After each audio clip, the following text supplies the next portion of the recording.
Bonjour tout le monde et bienvenue sur ma chaîne YouTube. Gros merci pour les comments de la dernière vidéo. Aujourd'hui, je me suis inspiré de celle de Antoine Lebrun qui nous dit I like money money, where do I sign up?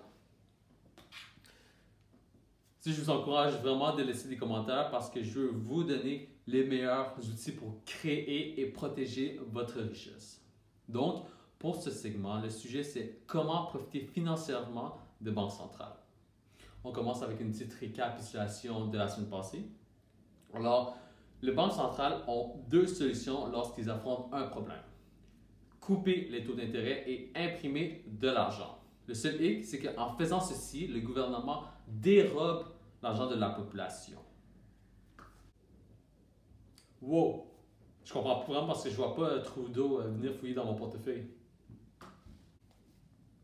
En effet, tu as raison. En imprimant de l'argent, ils volent le pouvoir d'achat de tout le monde. En d'autres mots, le 5 $ que tu utilisais pour acheter un 12 pouces à Subway peut maintenant seulement t'acheter un 6 pouces. Il y a plus de monnaie en circulation, mais pour la même quantité de biens. Donc, pour éviter cette situation, il faut protéger son pouvoir d'achat. Mais comment? La solution, c'est d'acheter des ressources qui sont limitées. Des exemples sont des cartes d'hockey rares, des pièces d'or de Picasso, une maison, un terrain, des choses que tu ne peux pas imprimer du jour au lendemain. Par contre, moi je préfère l'or puisque c'est financièrement beaucoup plus accessible. Puis tu n'as pas besoin d'être un expert pour acheter de l'or vu que le produit est homogène. Qu'est-ce que je veux dire par ça? C'est par exemple, si tu veux bien acheter une maison qui ne va pas te protéger de l'inflation, s'il n'y a pas de demande pour ceci. Ça peut être, ça cause c'est dans un mauvais quartier, problème d'inondation, le design est un peu bizarre, des affaires de même.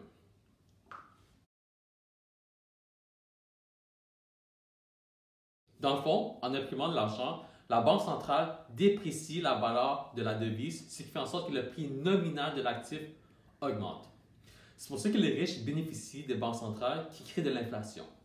Le 1% au Canada détiennent près de 26% de la richesse au Canada en forme d'actifs comme des immeubles ou des actions d'entreprise qui prennent de la valeur lorsqu'il y a de l'inflation. Qu'est-ce que je trouve aberrant, c'est que le dirigeant de la Banque centrale, M. Macklem, a dit qu'il veut insister sur l'inégalité post-pandémique et que c'est leur mandat de soutenir le bien-être économique de tous les Canadiens. Mais il ne reste pas que c'est à cause de eux, en imprimant de l'argent, qu'il y a une si grosse disparité entre les plus riches et les plus pauvres. C'est comme manger des chips toute la journée et se demander pourquoi on gagne du poids.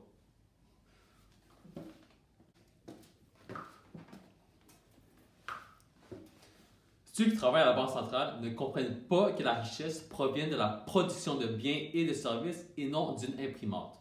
Je pourrais me plaindre pour longtemps pendant toute la journée, mais je préfère utiliser leur faiblesse, leur ignorance pour m'enrichir. Bref, c'est simple. Plus qu'ils impriment, plus que les ressources limitées vont augmenter en valeur nominale. Alors, qu'est-ce qui m'indique qu'ils vont poursuivre leur politique monétaire téméraire? On va regarder l'état financier du gouvernement américain. Let's go!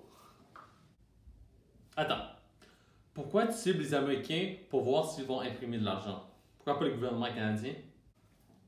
Bonne question, mais c'est un peu compliqué. Mais brièvement, vu que les États-Unis sont le reserve currency et que la majorité des transactions mondiales sont faites en dollars américains, si le prix de l'or augmente en US, ça devrait aussi augmenter pour les autres devises, incluant le dollar canadien.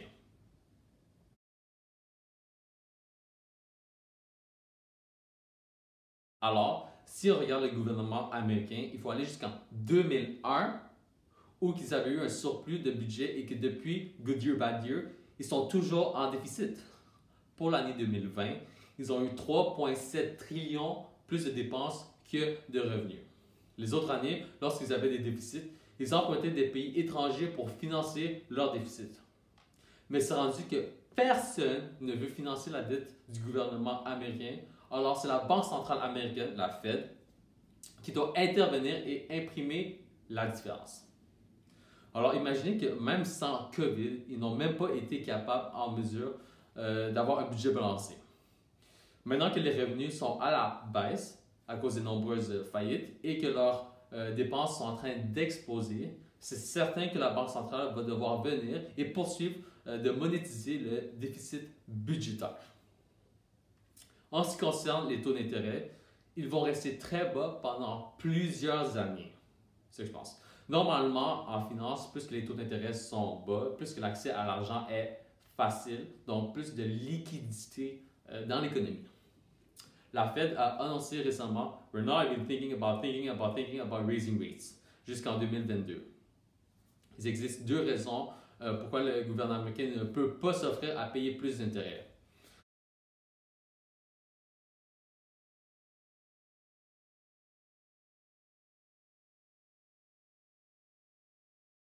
Avec seulement plus ou moins 2% d'intérêt à payer sur leur dette, ils déboursent entre 8 et 9% de leur revenu annuel qu'ils récoltent en taxes juste en intérêt. Il ne faut pas oublier qu'ils doivent aussi repayer le montant principal. Déjà qu'ils sont en déficit, imaginez s'ils doivent repayer plus d'intérêts. Regardez la dette publique comparée au PIB et comment ça l'explose.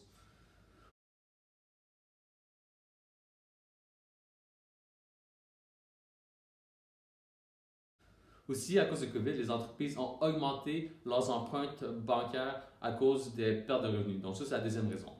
Aux États-Unis, regardez comment la dette des compagnies ne montre aucun signe de ralentissement. Ceci étant dit, il y a tellement de dettes qui circulent que si on monte les taux d'intérêt, le nombre de compagnies qui feront faillite sera incroyable. Depuis 2010, la dette publique a augmenté de comme 80%.